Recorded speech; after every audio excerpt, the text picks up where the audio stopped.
Have you ever found a new fun little hyperfixation that you've just let seep so deep into your brain that you just start thinking of hypotheticals like, oh man, if I had to go to a second cousin's wedding, which Mass Effect companion would be the best date option?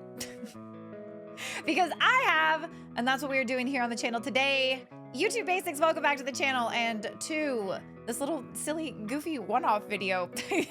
Welcome to my presentation of Mass Effect companions and who would be the best wedding date. If you haven't done so already, please make sure that you hit the subscribe button, turn on your bell notification so that you get alerted when we do new funny things like this here on the channel, and maybe think about checking out my first playthrough of Mass Effect, which is alive here and bingeable on the channel now.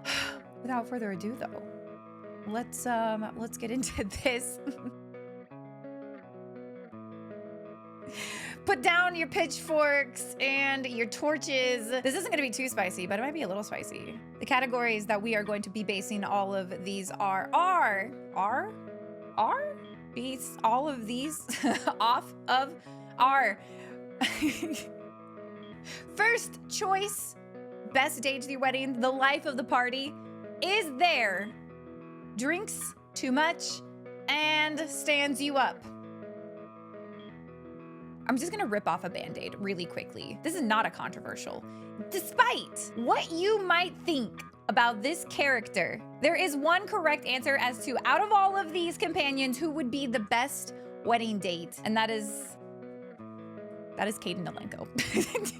I don't wanna hear anything like, oh, he's so boring, blah, blah, blah. Listen up here. Kaidan is exactly what your parents want you to bring home on the holidays. This is a man with a stable job who loves his family, goes to therapy, has multiple properties, and also is a silly, goofy dancer. Okay, shake it like you break it. Wait, what?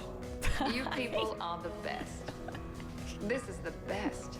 I wish I could kiss you on the mouth right now. Your parents are gonna love him, and the only downside of taking him to a wedding is if you're not together, your parents are gonna ask about him all the time. And do you guys, you just seem like you had such great chemistry. I just think we just liked him so much. Works out for me because I am a Kaidan-mancer, but I digress. On the flip side, when it comes to Vermeer survivors, I think that Ashley's gonna be the date that drinks too much.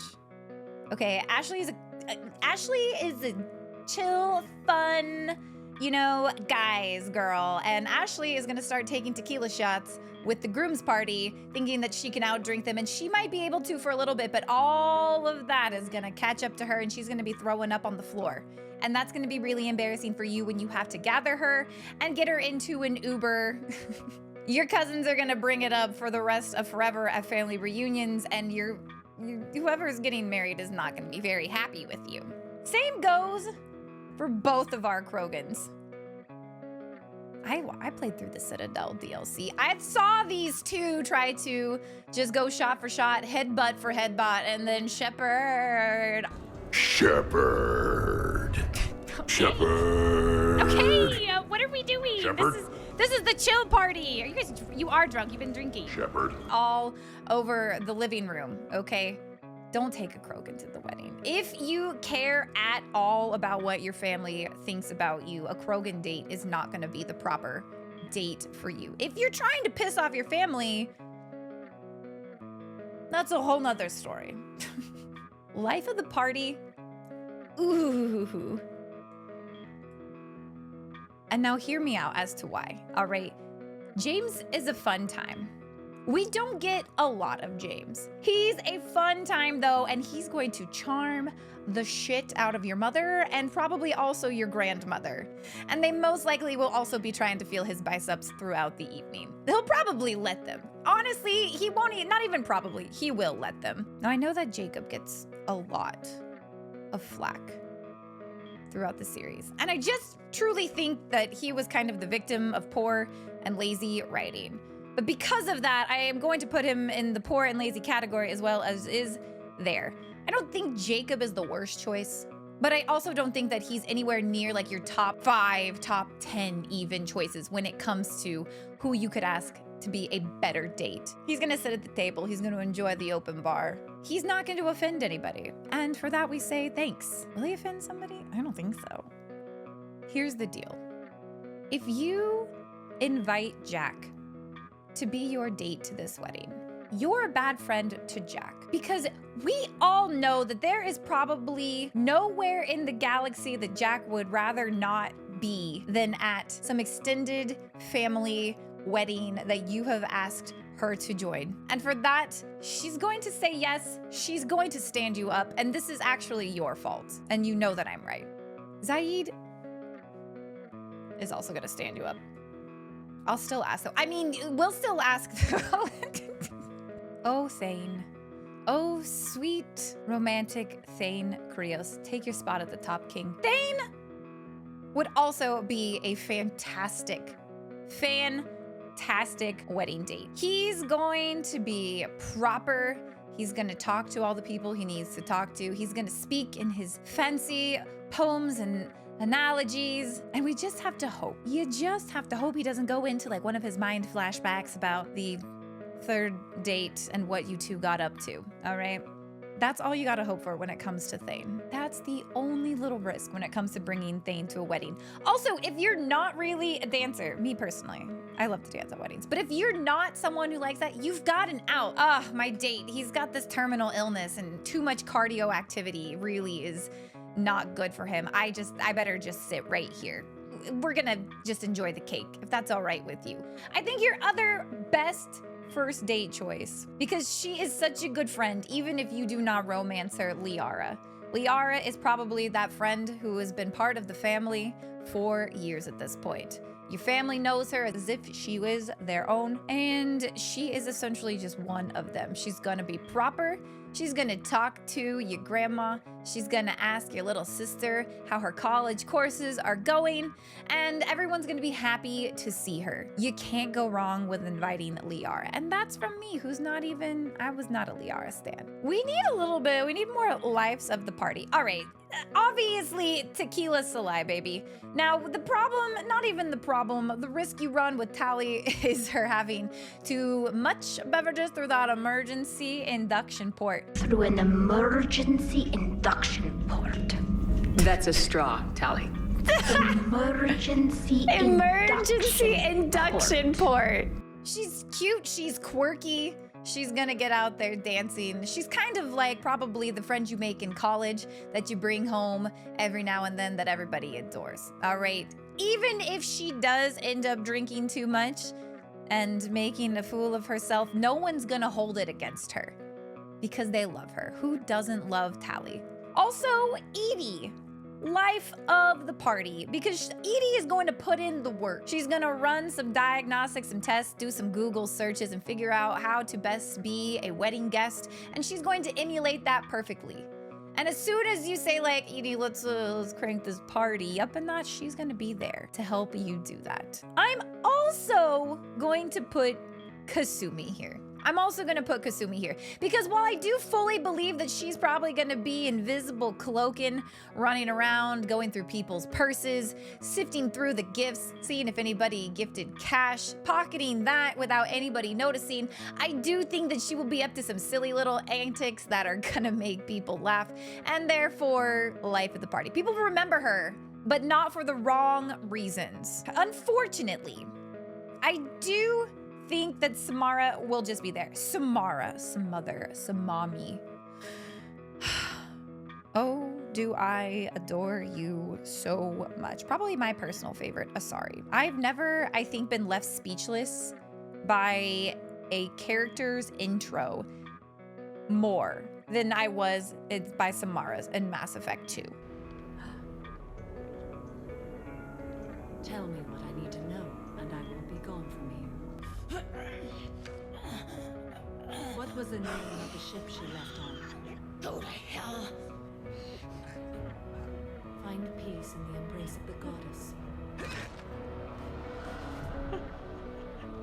My preferred way to enter the next life, I think, is going to be Samara crushing my windpipe. And you can quote me on that. I do think, though, when it comes to events like this, she is just going to be there. She'll show up on time. She'll have one glass of champagne for the toasts, and then she's gonna call an Uber and probably be in bed by 8:30. Samara does sunrise yoga vibes, she's not going to want to be at this party. She'll do it for you, but she's not going to really want to be there. She'll serve her duty, what she promised she would do, and then she is out of there. Same with Miranda.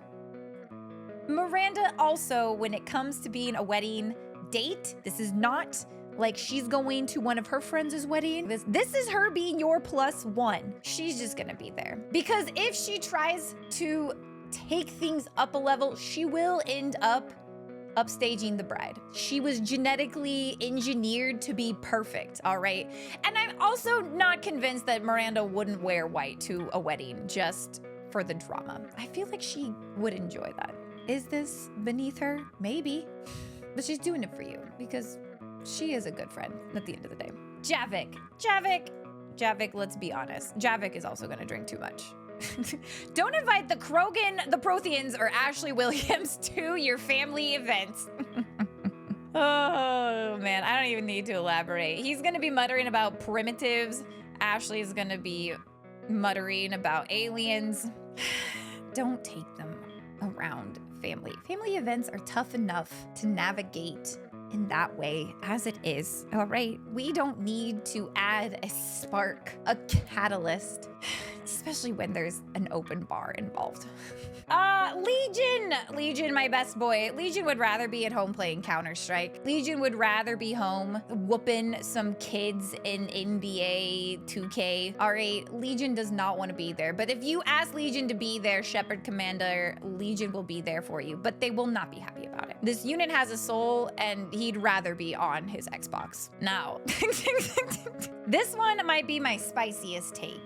And it's not even for bad reasons, because I've watched through the Garrus Vicarian romance, and I've seen how awkward but still full of riz this man can be, right? But that is with a romanced Shepard. That is with your romance Shepard. And this is kind of under the assumption that you're taking you got the +1. It doesn't say Mr. and Mrs. Alenko are invited to this wedding. This says Commander Shepard +1, and you get to pick your person. Garrus will be there for you. But Garrus is not going to be leading the conga line with your grandma anytime soon. Garrus is not going to be going out of his way out on the dance floor. He's not gonna be charming the pants off of any of your relatives. And so I'm just gonna Garrus is just there, and I'm sorry about it. But I'm pretty confident. I'm like 95% steadfast in this. If you want to convince me otherwise, I'm more than happy to listen to what you've got to say. Garrus is gonna be the friend that when your uncle says something outlandish, you look at him and you're like, and you both take a sip knowing you're gonna like gossip about it later. That is gonna be Garrus. But when it comes to actually participating in the festivities, it's bare minimum. And I don't think that anybody's gonna disagree with me, but Morden Solus. Morden would be the life of the party because one way or another, this man would figure out how to get karaoke going, and he'd be leading all of the wedding reception in Sweet Caroline or Mr. Brightside. Everyone's gonna be going crazy. He might be a little bit awkward at first, but once the drinks start flowing, everybody's gonna loosen up and be like, yo, pat on the back for this date that you brought. They're fantastic. You should bring them around more often. There it is though. Mass Effect companions and who would be the best wedding date. Definitive. If you haven't done so already, please make sure, again, that you hit the subscribe button and drop some suggestions down below if you have any for any other silly situations like this that you might like to see my outlandish but very correct thoughts on. In the meantime, though, thank you so much for watching, and we'll see you in the next one. Have a good one.